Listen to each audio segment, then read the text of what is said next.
just been a lot of silliness going on here in the story of Kelly. My son's been really busy with lots of end-of-year school stuff. He's wrapping up his 6th grade year, and we've just been really pulled into a lot of stuff there, and just really enjoying that, enjoying every aspect of his childhood.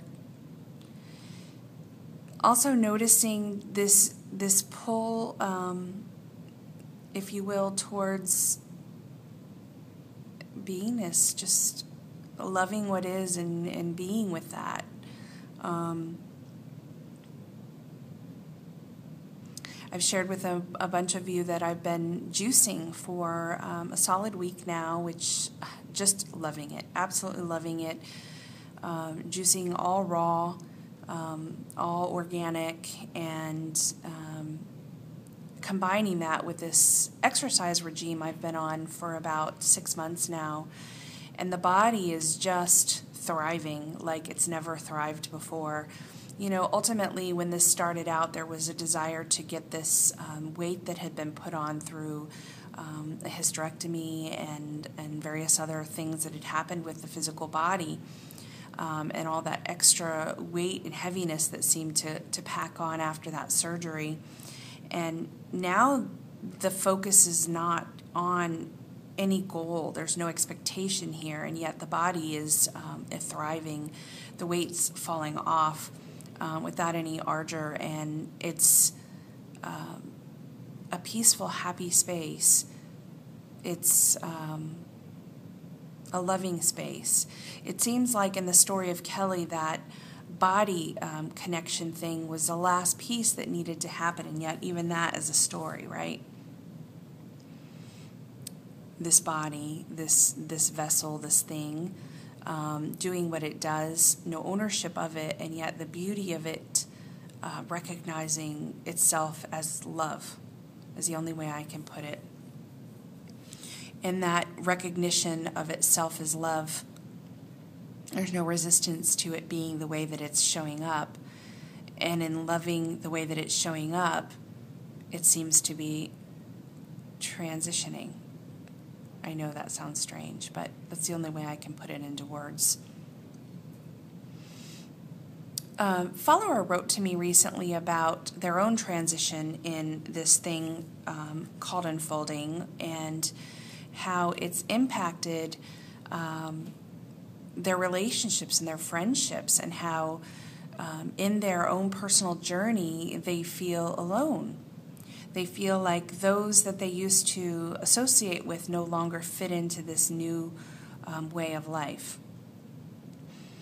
And what I say to you is this: notice that that is just thought. That all that is happening here, all that is arising, these relationships that are moving, that seem to be transitioning, are doing exactly what they're doing perfectly.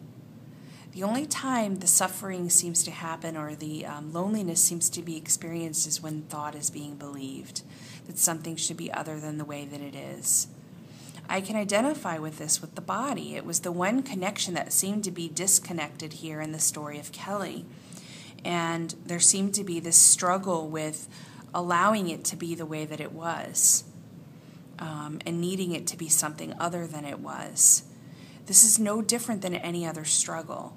We can name it and we can label it, we can call it many different things, but they're all the same. All of them are the idea that something should be other than the way that it is. When there's a complete allowance for whatever is showing up to be the way that it is, for whatever reason, the transition does itself. And I don't even believe that any transition ever takes place. What's happening is, in our desire for something to be other than it is, we see through these eyes of illusion.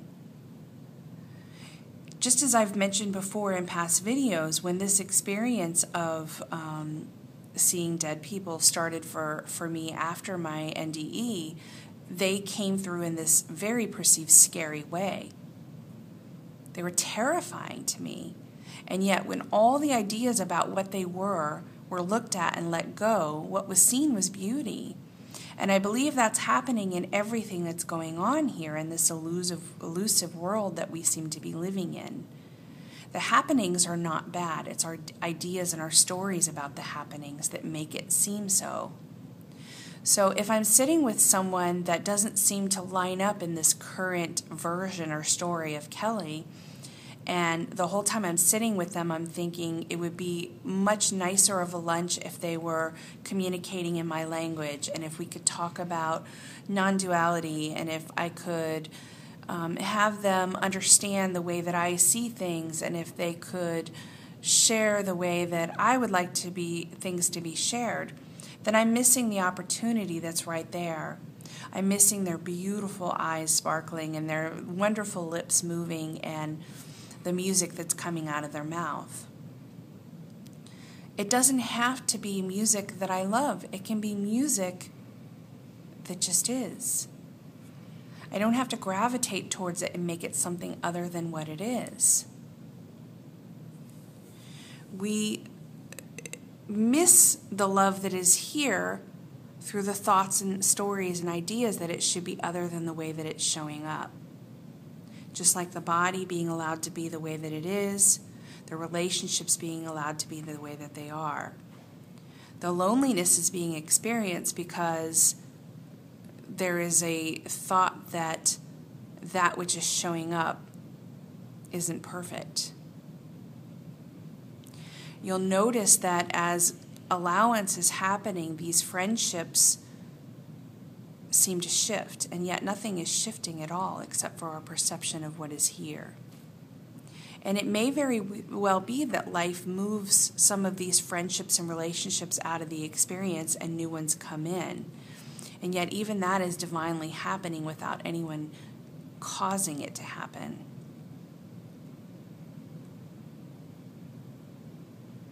So it always comes back to thought, I know.